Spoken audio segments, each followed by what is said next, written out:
रिया और रितु काफी अच्छे दोस्त थे। दोनों की आपस में खूब बनती। दोनों एक ही ऑफिस में काम किया करती थी। रिया रितु को अच्छा दोस्त मानती, लेकिन रितु। अरे रिया, तुम लोगों का अपना मकान नहीं है, क्यों नहीं तुम और नरेंद्र भी हमारी कॉलोनी में ही मकान ले लो?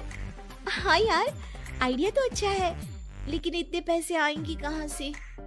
अरे हमारे होते हुए तुम्हें घबराने की जरूरत नहीं है। रुको, मैं अपने दूर के एक भाई से बात करती हूँ। उसका यही काम है, लोगों को घर दिलाना। थोड़ा सा कमीशन लेता है, लेकिन मार्केट के रेट से कम दामों में घर भी दिला देता है। अरे वाह, तुम अपने भाई से बात करो, मैं नरेंद्र से बात करती हूँ। रितु रिया के जाने के बाद अपने भाई को फोन करती है।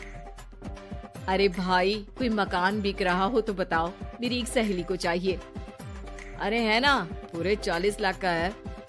ओ भाई ठीक है, फिर मैं उसे 45 लाख का बोलूंगी। दोनों मिलकर 5 लाख का आधा आधा बांट लेंगे, ठीक है? रितु रिया को मकान दिला देती है, लेकिन एक दिन उसका नया मकान देखने नरेंद्र की बहन आती है। अरे भैया, मकान तो अच्छा है, कितने का लिया? तुम्हारी भाभी की सहेली ने दिलवाया है, बड़ा ही ठीक रेट में मिल गया नीरू, सिर्फ 45 लाख का। तभी नीरू का पति बोलता है, नरेंद्र, ये तो बहुत महंगा है। मेरे दोस्त ने भी यही मकान सिर्फ 38 लाख में लिया है। चलो मैं तुम्हें उनके घर ले चलता हूँ। दोनों नरेंद्र की जीजाजी के दोस्त के घर जाते हैं, जहाँ उन्हें रितु का भाई मिल जाता है। क्या बात है, आपने हमें धोखे से महंगा मकान बेचा है। पता है कितनी मेहनत की कमाई का पैसा है। अब ये तो आप उन मैडम से पूछे जिन्होंने आपको ये मकान दिलाया है। उनके कहने पर ही मैंने ये रेट लगाया था। 3, 2, 1। ये तो आप उन मैडम से पूछे जिन्होंने आपको ये मकान दिलाया है। उनके कहने पर ही मैंने ये रेट लगाया था। अब नरेंद्र को रिया पर गुस्सा आ जाता है। वो रिया को कहता है, रिया, तुम्हारी सहेली रितु तो एक नंबर की चालबाज और धोखेबाज निकली। मैंने उसके कहने पर इस मकान के 7 लाख ज्यादा खर्च किया है। रिया को भी नरेंद्र की बात सही लगती है। वो चुप हो जाती है।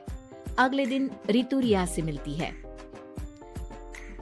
रितु, मुझे तुझसे ये उम्मीद नहीं थी। तुमने 38 लाख का मकान 45 लाख में हमें बिकवा दिया। रितु अपनी पोल खुलती देख जोर जोर से रोने लगती है। अरे मैंने क्या बुरा कर दिया, तेरा भला ही तो सोचा था। अरे तुझे उस प्रॉपर्टी डीलर की बात पर भरोसा है, लेकिन अपनी सहेली पर नहीं।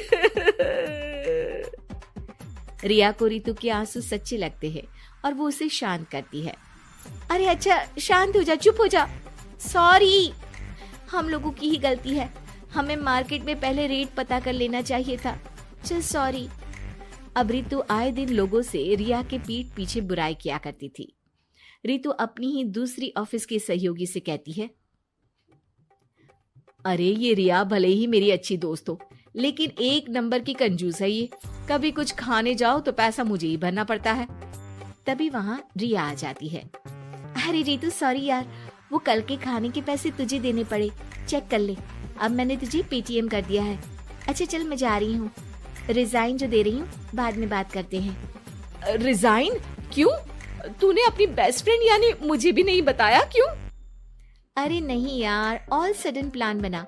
दरअसल ये नया घर का ईएमआई निकालनी काफी मुश्किल हो रही है, तो सोचा घर पर ही कोई बिजनेस कर लूं। अब इतनी थोड़ी सी कमाई में हो नहीं पा रहा है ना। अच्छा, क्या बिजनेस करेगी? देख, तू तो जानती है कि यहाँ मुझे सिर्फ 15,000 मिलता है, लेकिन घर में बच्चों का प्ले स्कूल खोलूंगी तो पूरे 4,000 एक बच्चे से मिलेगा। 10 भी आ गए बच्चे तो पूरे 40,000 की कमाई, वो भी घर पर रहकर। है ना अच्छा आइडिया? रितु को रिया की बात से जलन होती है।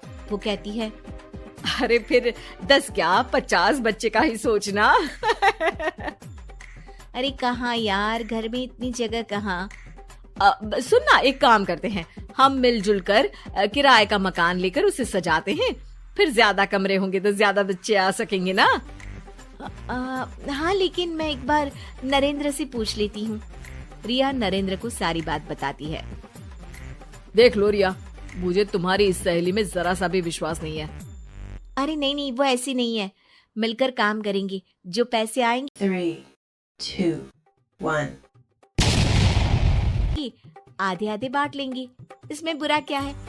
काम भी अच्छा होगा। फिर क्या था, दोनों मिलकर काम शुरू करते हैं। पूरा कमरा बच्चों के हिसाब से सजा दिया जाता है। टीवी, फ्रिज, बेड और न जाने क्या क्या। तेरे और मेरे मिलाकर 2 लाख का खर्च हो गया।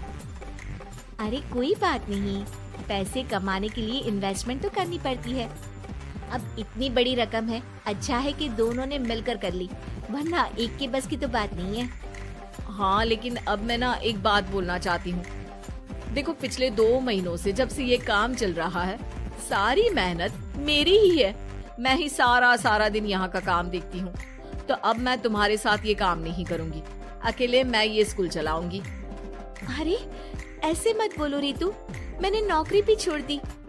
थोड़ी बहुत सेविंग्स थी, वो भी मैंने स्कूल को बनाने में लगा दी। अब यार, तुम तो आलसी भी हो। मुझे नहीं लगता तुम ये काम कर पाओगी। रितु, नरेंद्र ठीक बोलते थे, तुम भरोसे के लायक नहीं हो। ये मेरी गलती है कि मैंने तुम पर विश्वास किया। अच्छा जी, तो गलती की ना। मैं तुमको तुम्हारे पैसे धीरे धीरे करके दे दूंगी। अच्छा होगा कि अब तुम यहाँ से निकल जाओ। बेचारी रिया सर झुकाकर घर वापस आ जाती है। नरेंद्र, वही हुआ जिसका डर था। रितु ने मुझे पार्टनरशिप से हटा दिया। मैं ये बात जानता था रिया, लेकिन मैंने तुम्हें इसलिए फोर्स नहीं किया क्योंकि जब तक तुम खुद धोखा नहीं खाती, तुम्हें अकल नहीं आती। हाँ, लेकिन अब वही जो पहले सोचा था। और फिर क्या, रिया घर से ही बच्चों को संभालने का काम शुरू कर देती है।